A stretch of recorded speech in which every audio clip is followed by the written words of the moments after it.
I'm Dean Walker, and welcome to the Poetry of Predicament podcast, a podcast for people brave enough to face humanity's challenges and problems, and most importantly, our numerous predicaments.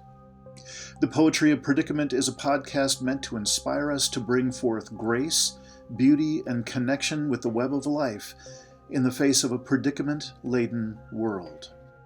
This week on the Poetry of Predicament podcast, we welcome Dr. Gary Belkin and his organization COP Squared, which has done in a very short number of years what many organizations haven't been able to do in decades, and that is to bring public attention and funding and policy shifts to the vitally important issue of mental health concerns with regard to climate change stressors, anxiety, depression, and so on.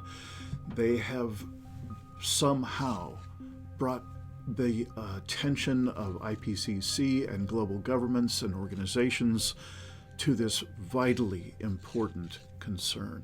Please welcome Dr. Gary Belkin.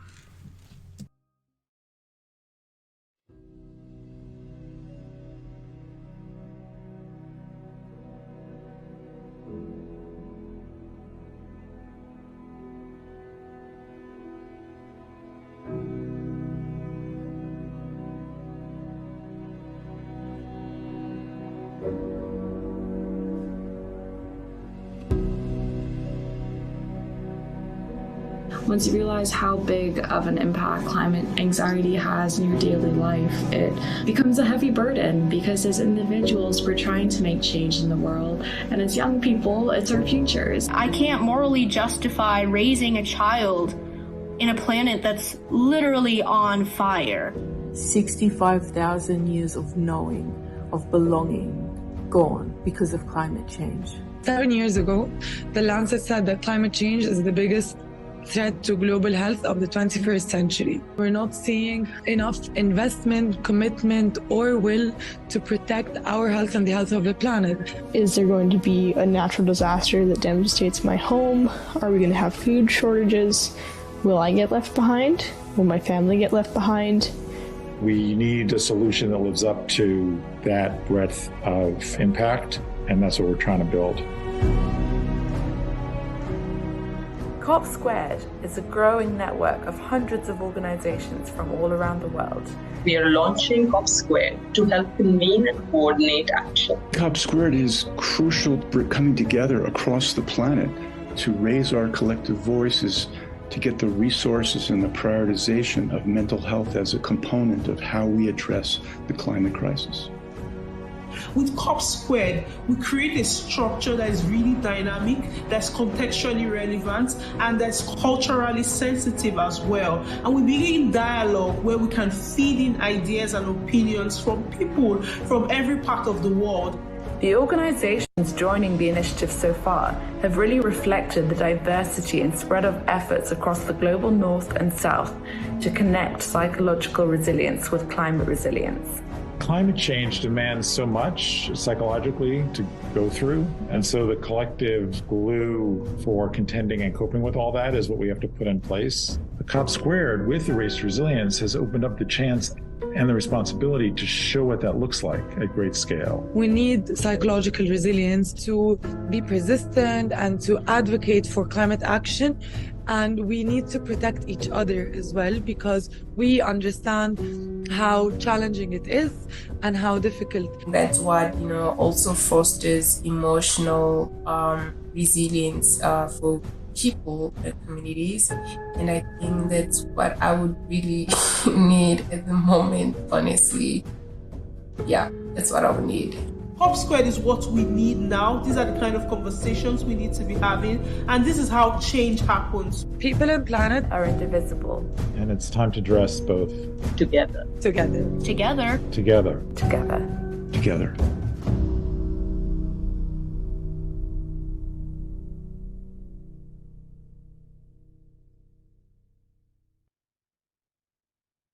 Well, Dr.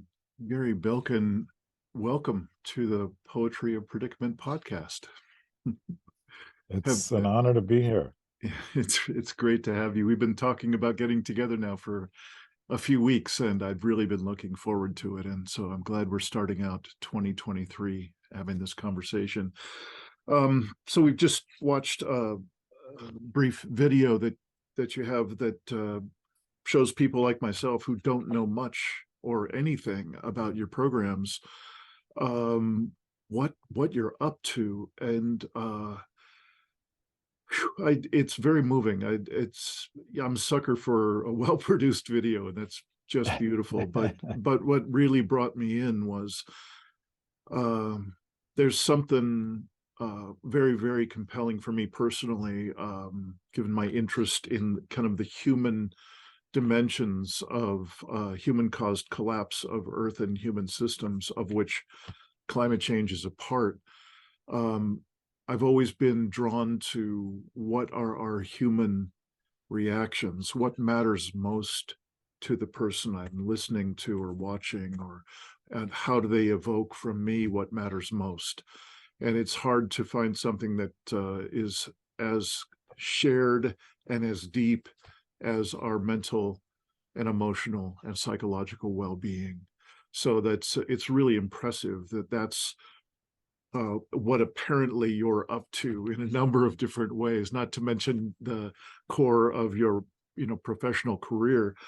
So I'm hoping, would you mind starting out by just introducing yourself, giving us a little sense of who you are, and then who you are into these relatively new programs that you're a part of birthing. So again, welcome. Really good to have you here.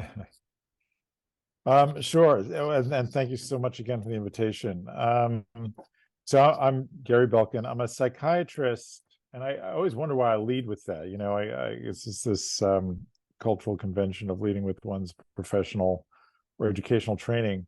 And I'm very glad that I'm a psychiatrist, but I unlearned most of my psychiatry and found better uses for it by doing lots of other things than the typical sort of clinical care work, especially working in the Global South. I had the opportunity to work with efforts like the Millennium Villages Project in Sub-Saharan Africa with health nonprofits like Partners in Health and their teams who were looking at health very differently in terms of how to do it by really imparting skills and investing in the local wisdom of places to both inform and do much of the work of healthcare and promotion.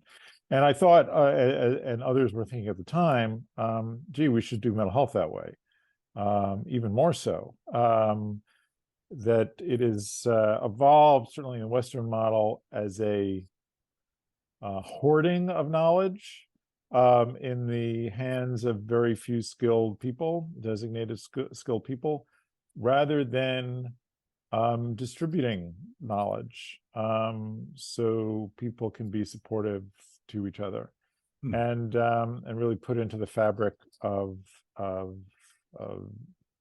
social networks and connections to do the work of mental health care and promotion. And so I got a taste of how to do it that way. And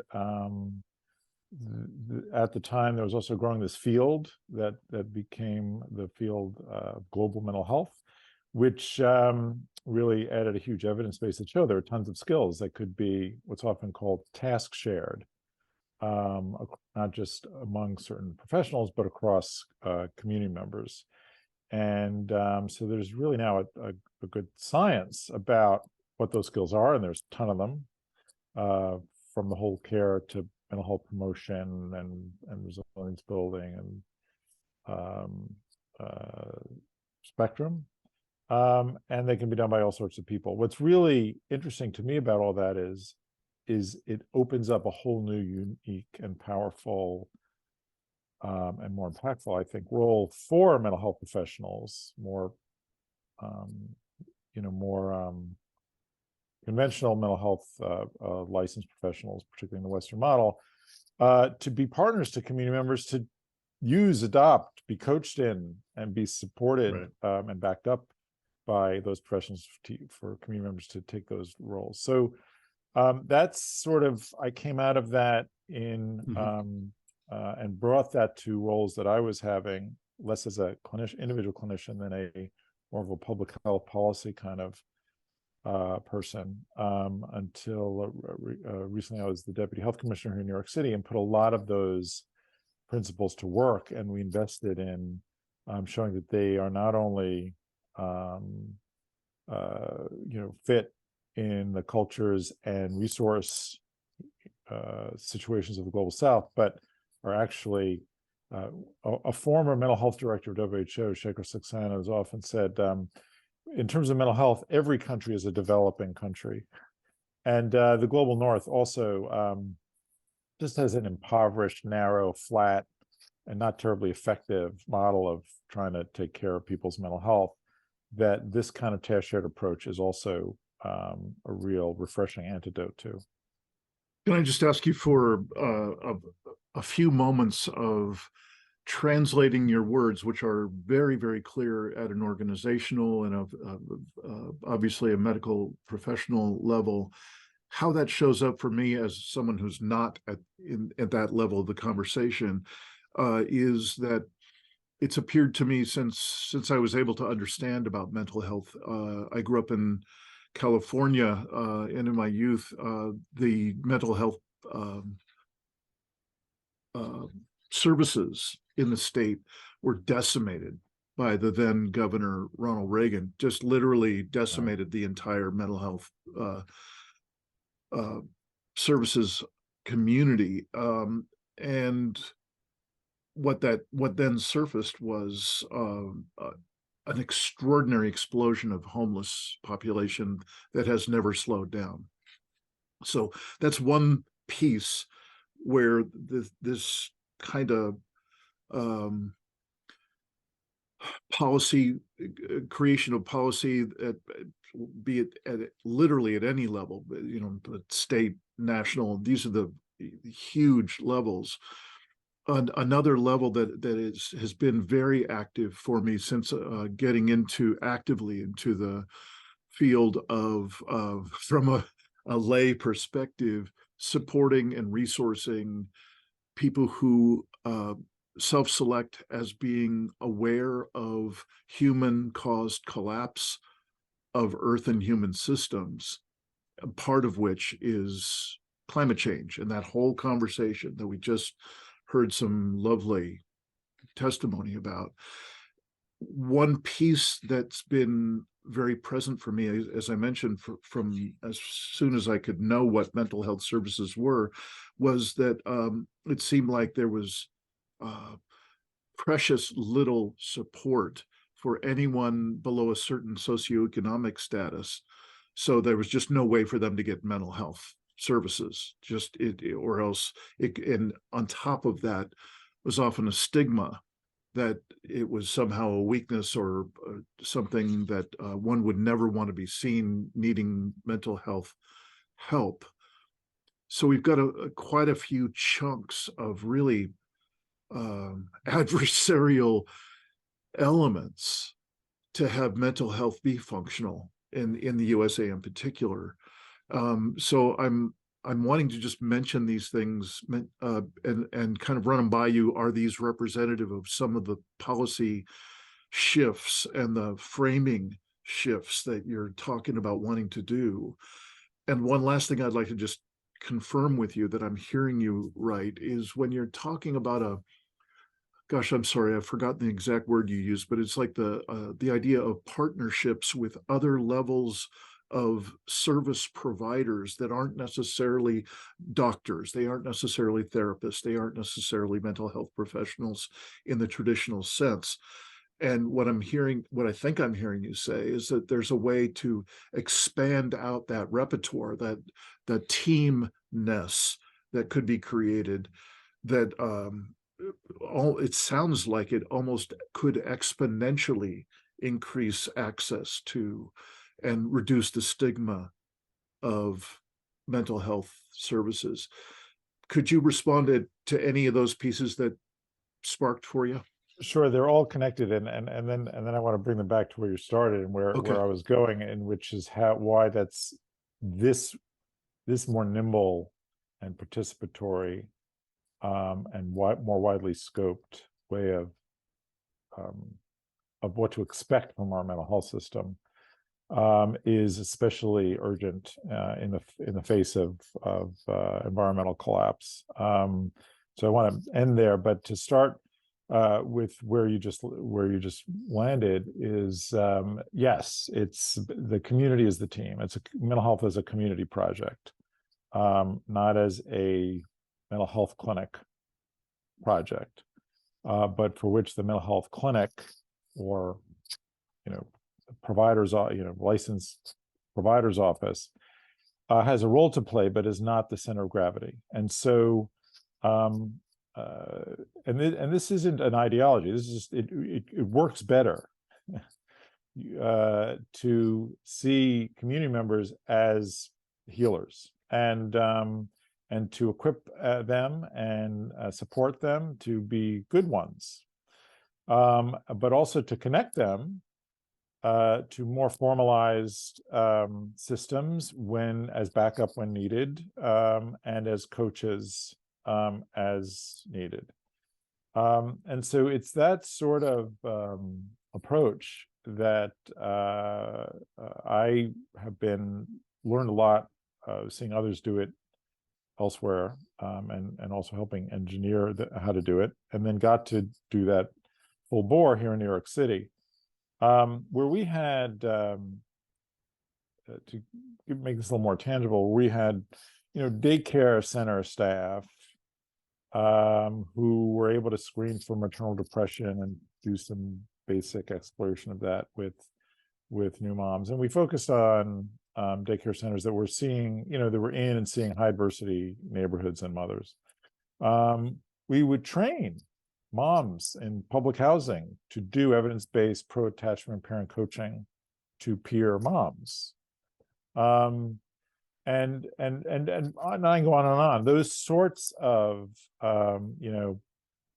someone asked me, how are you going to, what would you want the legacy of this work to be? And I said, it's that you don't have to look for care, you trip over it. And so this is the way to engineer it in a way that really treats community members as the front liners for mental health. And when I say mental health, I mean the whole gamut. Care for very psychotic people, which I'll get to in a minute, which is where public policy mostly focuses on in a fragmenting and narrow way.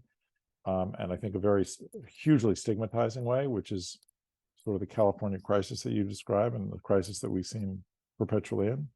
But the whole gamut from that to more common, but still very debilitating, depression, anxiety situations, and the work of prevention and promotion and resilience building, which our system divides into silos because that divides professional interests. I mean, there's nothing about the work that makes them more smartly divided up like that. It's really about clinician, what different professionals are interested in doing and get paid to do. So we need a system that can break down those practice silos by reimagining the field of play as the community and not the clinic, which gives the clinic actually a much more transformational role. And when we did this in New York City, so I remember site visiting a program for drop-in youth, runaway youth and disconnected youth, who were training staff to counsel them. The staff were 20-year-olds. The clients were 15-year-olds. And so I sat with a staff and a client and this psychiatrist who was the partner. We grant seeded these partnerships between community-based organizations and behavioral health providers. So the psychiatrist was like the coach backup.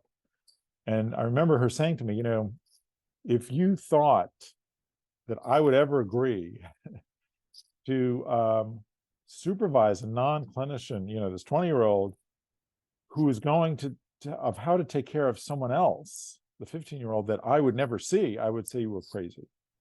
But she says, this is the most rewarding work I've ever done. My skills reach more people, reach people who the system never reaches and who would never come to. And so you have 15-year-olds saying, if it wasn't for Jose, his 20-year-old peer counselor, I wouldn't have told anyone that I was suicidal. And so it deals with the realities that people, that mental health care, emotional care doesn't just need some level of technical knowledge. It needs some context of credibility, safety, tacit knowledge, and so forth to work. And so we've got to build it that way. Now, why is that relevant to, and just to make the point that the mental health system, one of its horrific silos is this distinction between what is often referred to as the seriously mentally ill, or SMI, and everything else. So depressed moms or anxious kids or middle-aged crisis, suicidal men, or all that stuff is over there. The real problem, right, are the homeless guy screaming on the street. And in some ways, yes, those spectrum of people need different things, but they need far more similar things than they need different things. And by parsing out the SMI folks, which is really about an implicit implication, an implicit perception that this is a more biological problem that needs therefore more strong interventions, right? Like more powerful medicines and more constrained environments and lack consent because they're all those assumptions. One leaves policy with a very short list of menus that mostly have underperformed, and ignores this whole other menu of stuff of supportive, social-based care kinds of approaches that we think are okay for everyone else, but are fall down the totem pole of investment because they're not about the real problem, right? The hardcore problem. So everything that I mentioned, all these things that we did in job training programs and school classrooms, and we did something called friendship benches, where we set up stuff in neighborhoods with peer counselors who just talk to passerbys. All that kind of, and these early attachment things, early psychological resilience building kind of approaches, that whole array of stuff in a whole array of places. All of that got undermined because this politics of the serious mentally ill kicked in. People started criticizing the mayor at the time. Why are you investing in this fluffy stuff when there's real problems? The guy screaming on the street. Mm-hmm. And so we keep playing that political game of there's some zero-sum contest between one kind of suffering and another, rather than we need an infrastructure that's more social and community capacity driven, which will help everybody. Because frankly, the menu for the SMI of hospitalization and forced outpatient medication has vastly underperformed and is embarrassingly inadequate without this larger contextual approach. So we should start with the contextual approach and then fill in where deeper needs are needed. Now, this was my world. This is the kind of stuff that I was trying to build out, which connects mental health much more closely to the social context and the social determinants of distress and trauma and so forth, and engages in that conversation. It makes it hard to push outside, keep outside the walls of the clinic, because you're doing it on the street, literally. And so it actually reshapes the work in hugely wonderful ways that I can get into. But that approach, as I was personally feeling like this is all great work, but I'm wasting my time if I'm not doing stuff about climate change and the conditions that we are going to have to face individually and collectively. The social ties, the collective efficacy, the social fabric we're going to need to not kill each other or numb ourselves enough that we, by default, punish ourselves in the face of environmental collapse. And so I felt like, what can I do other than get arrested, which I did, to bring to this table? And I thought, it's this stuff. It's this kind of way of thinking about mental health as not a treatment system, but as a resource growing system, that psychological resources are like water for communities to cope, act, endure, problem solve, remain joyous together while demands only grow. Right. Kind of essential air. And the only way that air is going to get, everywhere is by these kinds of community models. So that for me was kind of the connection of operationalizing what people were talking about, mental health impacts, emotional resilience, all this stuff, inner development, everything that was, and that still is in the air. I felt, okay, here's at least one path to put operational meat on the bones of that. How do we actually put that in the hands of community members? How do we actually grow it? How do we actually have it, be in the stew of communities trying to find their way through these times? Yeah, thank you. I'm wondering if you could say, well, that the film that we started out with is on a website which calls itself COP2, and I'm wondering if you could tell us, what does that name mean? What is that program about? And also any other programs, because I know you have your fingers in quite a few different mental health, communities. I'm wondering if you could really spell out for us, how does that show up with programmatically? You've got this, this is the only one that I'm really familiar with. And so I'm wondering if you could let us know, how does this COP2 fill the bill in any way with the issues that you're talking about? So it's COP squared. COP squared, I'm sorry. Oh, no, which is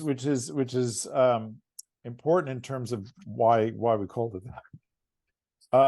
So I'd been working since I left that public health sort of career and role to really focus on this preparing communities to face to have this psychological resilience element in their toolkit as communities who are facing environmental change, transitions, etc., and damage, and trauma. I've, for example, brought a group of leaderships from the U.S. National Professional Mental Health organizations, the American Psychiatric Association, Psychological Associations, those groups, to try, we call it the social climate leadership group. We also have to care about the social climate if we're going to have a chance at tackling and being good stewards of the Earth's climate. And so we started trying to socialize this idea. Mental health professionals have this new opportunity to really help their communities and partner with them in different ways. And so those conversations were going on, and those have progressed, and there's actually, I think, a much more greater audience and receptivity to those ideas in congressional offices and levels of federal government than there were 2 years ago, and I can get into that. But those conversations were happening, and then we were realizing that there were other organizations and groups globally that were having similar conversations. In that they were thinking about mental health, again, in this instrumental way, that it wasn't just an end in itself. How do we do a program that reduces depression? It was looking at mental health as a means to an end, that it was again, this psychological resource, that it was really an instrumental value, and it should be engineered so it really maximizes that value. How does it help communities stay together? How does it help people, kids staying in school? How does it help, these other social outcomes, including ones essential to collective efficacy in the face of climate change? So, and these groups, as that were thinking about mental health in this way, were coming at it from all different directions. There were mental health professionals, which is where I had sort of started, mental health systems and people who've been doing community mental health work for a long time. But there were youth organizations, youth climate activists who are saying, there's also this huge, mental health emotional issue and trauma issue. People working sustainable development and sustainability advocacy. Organizing our community around this and the changes and shifts and transitions is very disorienting and dislocating. How do we give them the mental architecture to cope and deal with this, and what are tools and methods we can use to do that? And so the researchers who are coming at it from all different directions, the usual psychology, mental health sort of focus, but people coming from how do we design cities, in the Anthropocene? How do we mainstream policy around well-being? We're all coming at this nexus of mental health writ large, and the demands of a crushing, suffocating environment, but coming at from different directions. And so we said, okay, this is a big, capacious topic. It's now global north-south. From our own little, who knew, got a list of like 50 organizations. And so we started having phone calls. And that then led to forming this group called COP Squared, which is now, as I last was counting our roster, close to 400 organizations that have signed up. And this is in 5 to 6 months. Wow. And they come at it from all over globally and from all over in terms of activity, discipline, et cetera. And so the idea was there should be a place, like a meeting room, that brings these different strands together for knowledge sharing, but also for best practice consensus.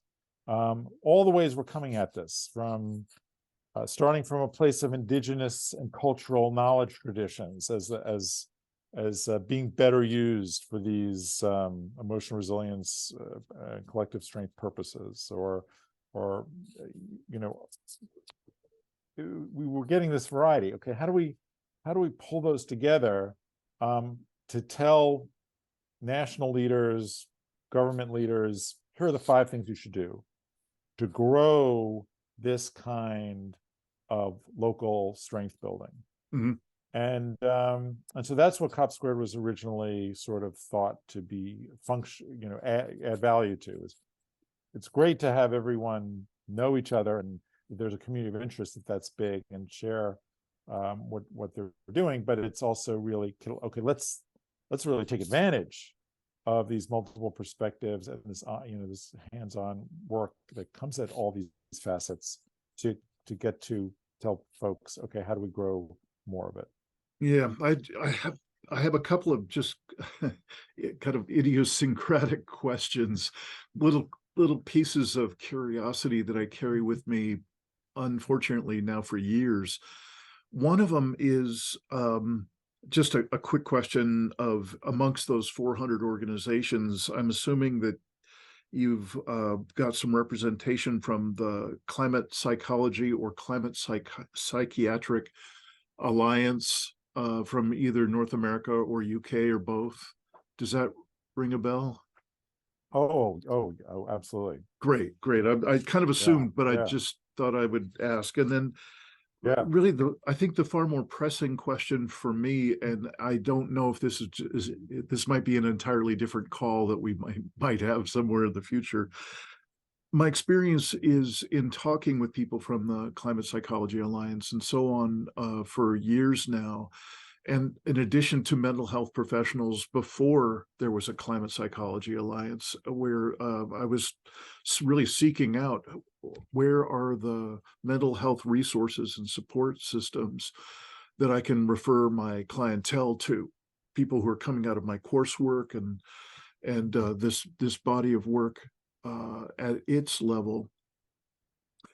And the issue that I kept being confronted by, and really, if I may, just angered by, is the anecdotal reports from mental health professionals, let's say from somebody from Florida or somebody from New York or whoever I'm speaking with.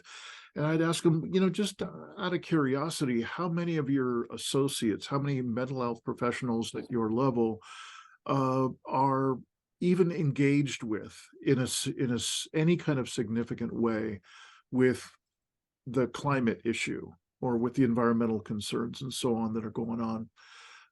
And in other words, believe it, how many believe it? As I know that that's a rustic and corrosive language, that it does not reflect the real situation, but that still, 5, 7, 10 years ago, and even to now, I think there's still a ridiculously large population of mental health professionals who have absolutely no monitoring whatsoever, no criteria, no filtering for how will you address, given your own framing of what's going on in this rather large issue, how will you be of service to an 18-year-old activist that comes in who's desperately anxious when she's not depressed? And so I hope that wasn't too cloudy a question. It's been so frustrating for me to know that the mental health community at large, therapists is who I usually talk with, so that's mostly what I'm talking about. And I just find it downright insulting if someone considers themselves capable of taking on that kind of clientele if they themselves aren't engaged in a very real way with the issues. Does that ring a bell? And do you have anything to say about that? Oh, absolutely. And it sort of shows the alternative trajectory that COP Squared is going on, and how to use clinician knowledge, and how to use indigenous knowledge, and how to use youth knowledge, and how to use, there are climate organizations that have found their own way, have crafted their own menu of psychological skill building to use for support groups and self-care. The Good Grief Network, I think, is just a great example of really a rigorous and thoughtful way that people can just, support each other in a way that is not just, okay, I have someone to lean on, but I can actually grow through this. I can actually also transform through this, right? Mm-hmm. So that borrows from mainstream psychology and so forth, I think, in very smart ways. Mm-hmm. But it's also because of the problem that it's focused on and the purpose that it's put to, actually creatively innovates. Mm-hmm. And so that's the energy and that we want to capture. And so what we thought we would do is try to capture it and then yell at people, here's what the people who are capturing that feel they need to grow it to scale. So it's not mm-hmm. just boutique-ish. And so COP Squared started out that way. And along the way, we held over the last fall what we called regional dialogues. So we have global regions with organizations that kind of stepped up to be leads and so forth. And we thought we'd generate some consensus ideas, and someone would go to COP27, because that was the first kind of event point on the time horizon that this all grew, and go in a street corner and yell at somebody. But we, along the way, we got much more traction than we expected in such a short time in engaging with the High-Level Champions Office, who were overseeing and launching the Race to Resilience, which, if you're not familiar with, is the High-Level Champions Office and the whole UN climate infrastructure is really to mobilize civil society. The COP meetings bring negotiators, national governments together, because that's a condition of the UNFCCC treaty, right? The convening of parties, COP. But 20, 30,000 other people show up.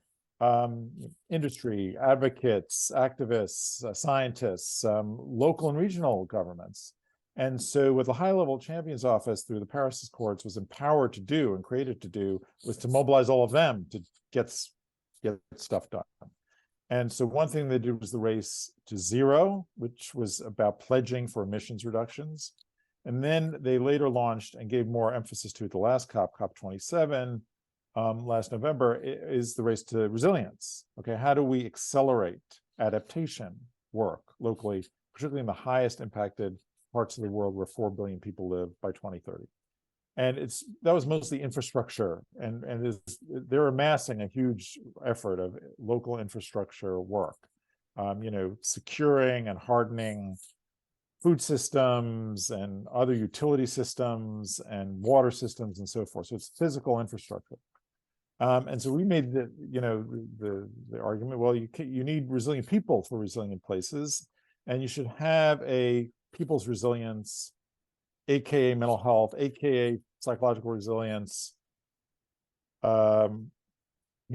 capability that you're also building to reach 4 billion by 2030. And so they agreed to that. And so COP Squared first win was to collaborate with them to write kind of a playbook, a roadmap of how their partners in the Race to Resilience could also adopt and include skill building, toolkit distribution for local communities to do emotional resilience work across the spectrum.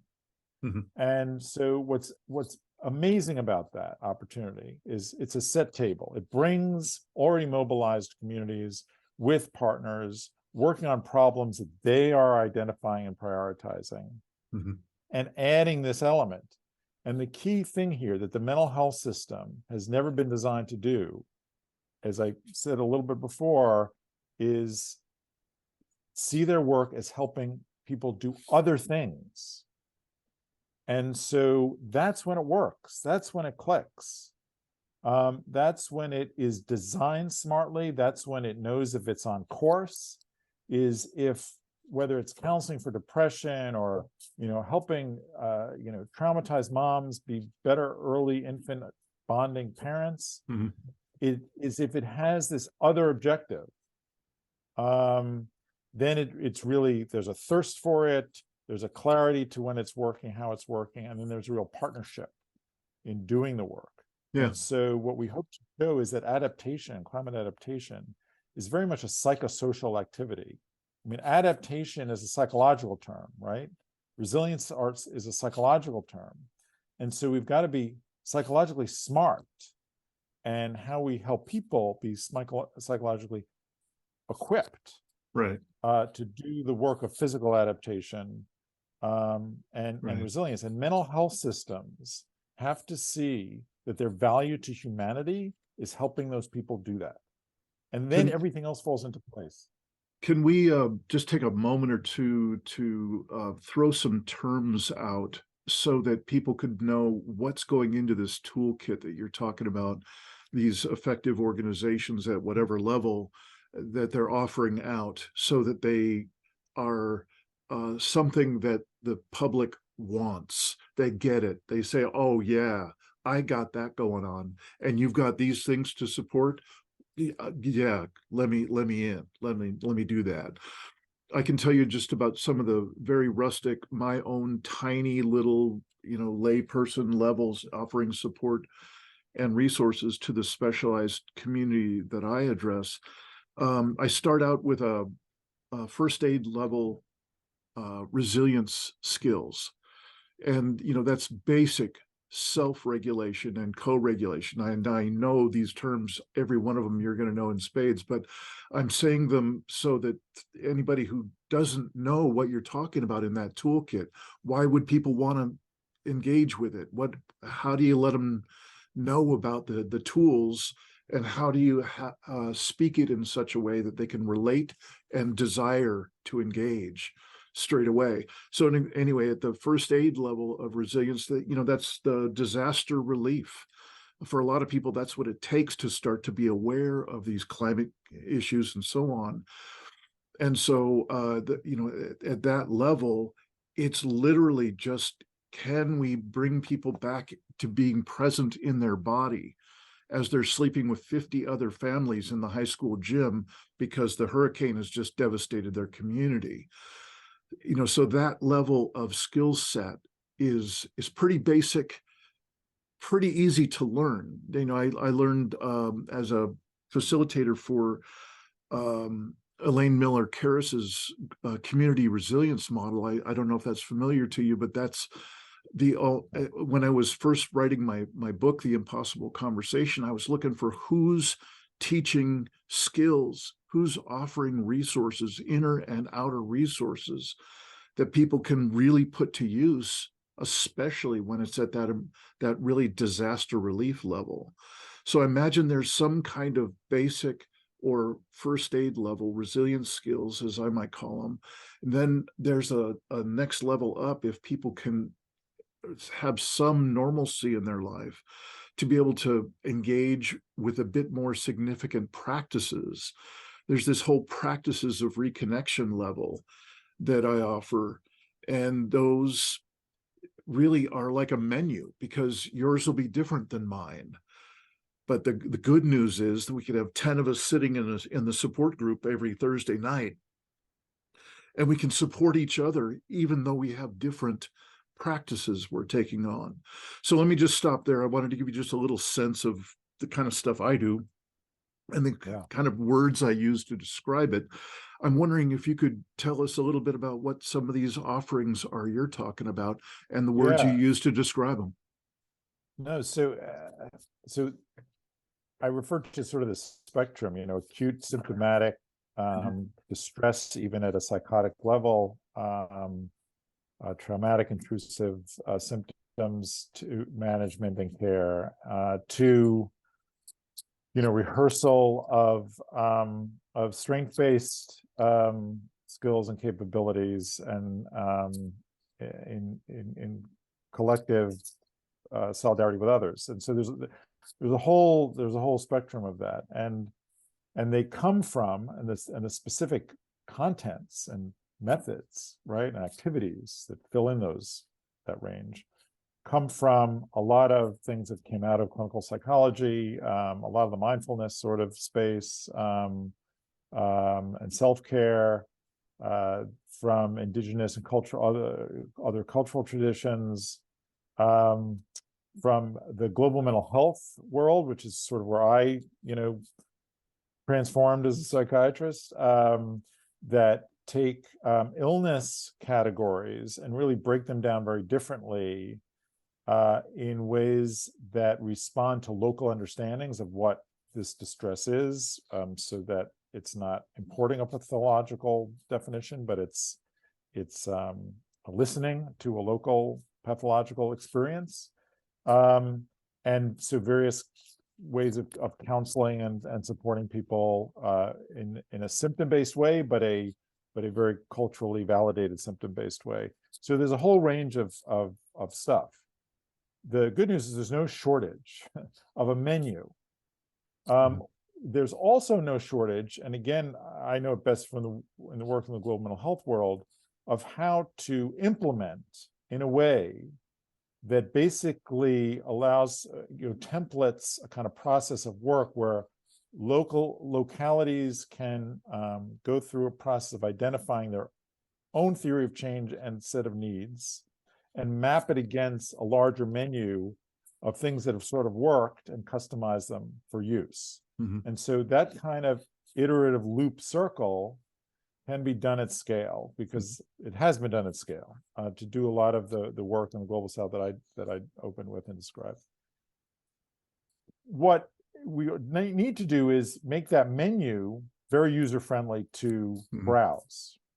And so part of the work of this roadmap is to lay that out. So I'm not going to lay it out at my desk. What we're doing is, for example, we're setting up subject matter focus teams which one is actually to write a broader theory of change for this whole premise that psychological resilience building supports communities to do adaptation work.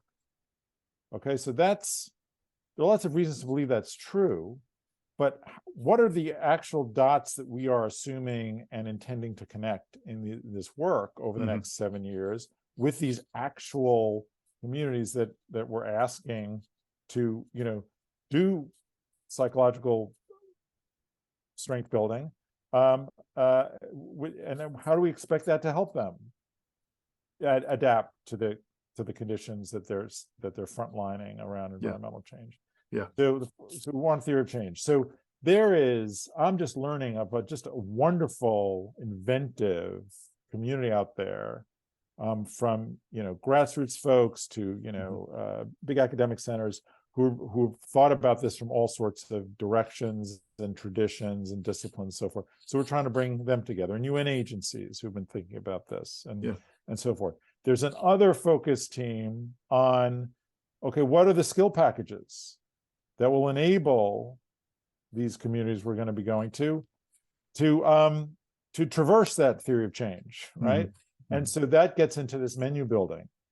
And so I'm really trying to get this whole representation, from people working on the inner development goals and mindfulness to people who are much more, repackaging clinical work, to those who came from climate activism and kind of found their own menus and just that whole array. Okay, because there's huge overlap.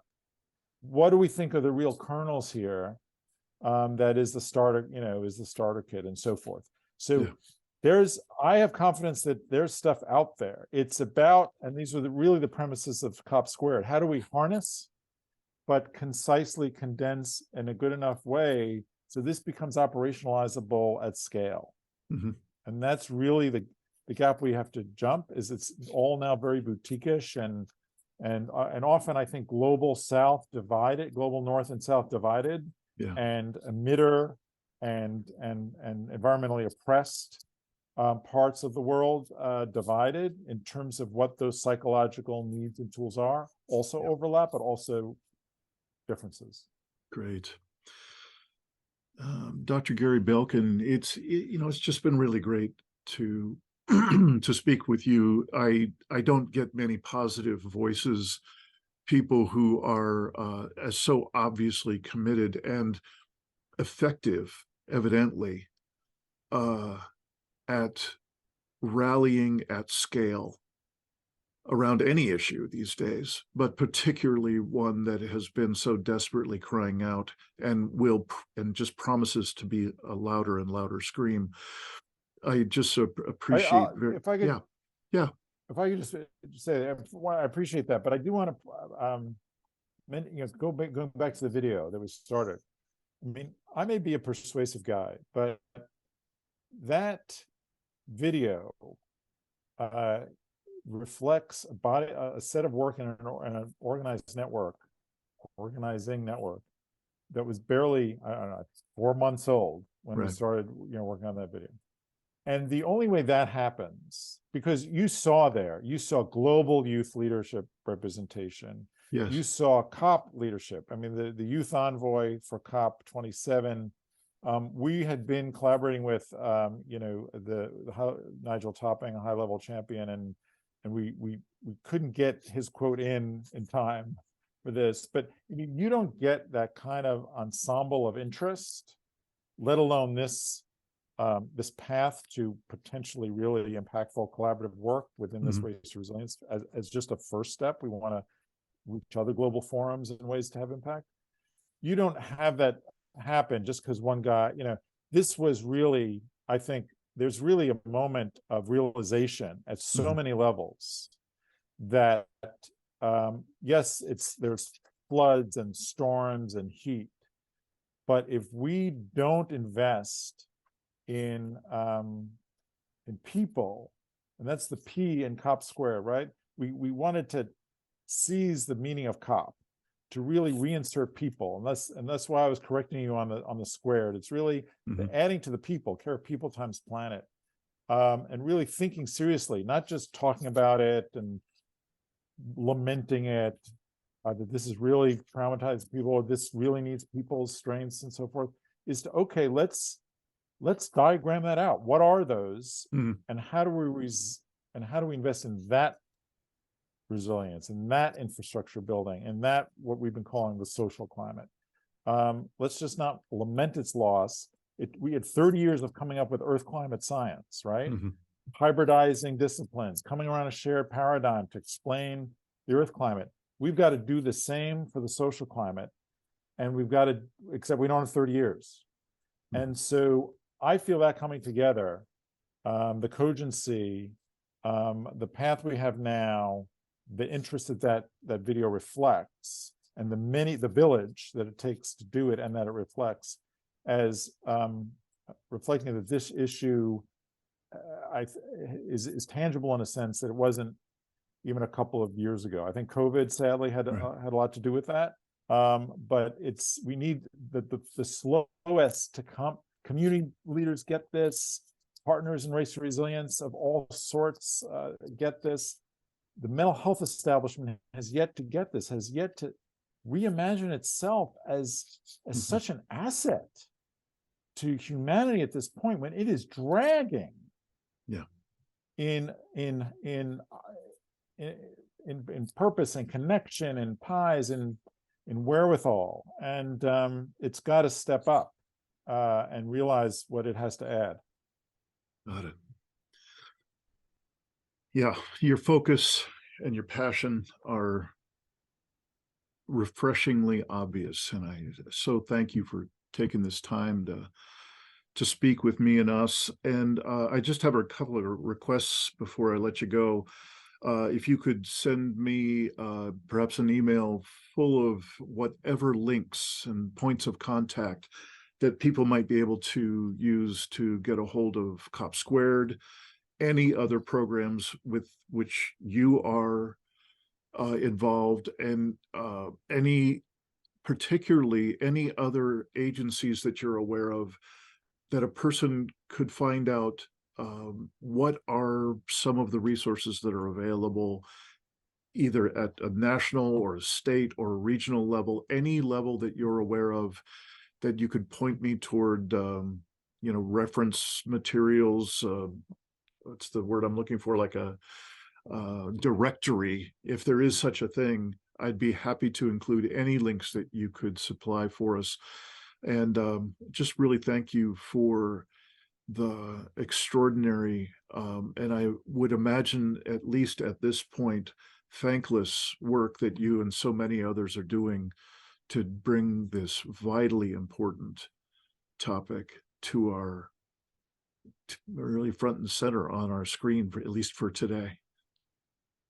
Well, thanks so much. And it's, being able to, action is, I think, the best antidote to distress. And so I also benefit. I mean, I guess energized so that I'm not mostly grieving. People ask me, so how is it working on climate change all the time? I said, it's just a mixture of kind of interminable grief, but I'm energized, to live with it. And it's finding that others are, and that there are ways to grow energization is something we really have to not give up on, or we can pass all the policies we want to try to shift energy sources and so forth. But if we're not worrying about the social climate, we're really going to stay stuck. True that. Again, Gary Belkin, Dr. Gary Belkin, thank you so much for taking this time. And I look forward to hopefully spending some more time with you. Perhaps later in the year we could reconnect and take this conversation to the next level, get some updates from you. Fantastic. And great to spend this time with you. I appreciate it. All right. Take care. Thank you for joining us in another episode of The Poetry of Predicament. This podcast is produced by Dean Walker and the Living Resilience Alliance. Living Resilience exists to offer transformative support and resources to the collapse-aware and collapse-acceptant communities around the world. Our sole purpose is to curate and offer coaching, support groups, courses, and events that assist people in expanding their core skills, competencies, and capacities for facing a troubled, predicament-laden, yet still ineffably miraculous world.